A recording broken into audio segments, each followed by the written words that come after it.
how did you land, or how do you think you landed press at CNN, Good Morning America, and other outlets without ever pitching? So what I did was really lean into LinkedIn, where I felt like I could write some more longer, thoughtful pieces. And I also blog, and I do that almost once a week. And those two pieces of writing take on a similar tone, and that is what's going on with issue X. Let's say it's women in Sudan, whatever. What's going on?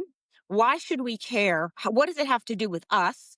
And what can you do about it? So I really try and make my pieces short, simple, without jargon, without technical language, and actionable. So people are left feeling like they've gone from not knowing the issue at all to having a pretty good sense in a short period of time what's going on, why it's important, and how they can take action in concrete and meaningful ways for them that are small, that don't require putting on a superhero cape and flying to Sudan, for instance. But you're also leaning in with your point of view that is supported by your academic background and your background within your niche. And what I want people to take away from that is I keep saying you need to be leaning into the news. You need to be showing up on social media, sharing your point of view if you want to be seen by the press. And essentially, Lena is evidence of that because she has shown up on CNN and other outlets without ever pitching. Now, that's really hard to do, but it does mean that you come up on searches and you have enough online that supports them bringing you on.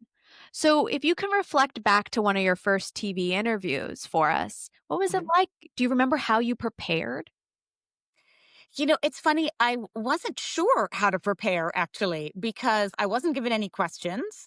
I was told that it would be a 5-minute segment. I figured they would just chop it up as they wanted.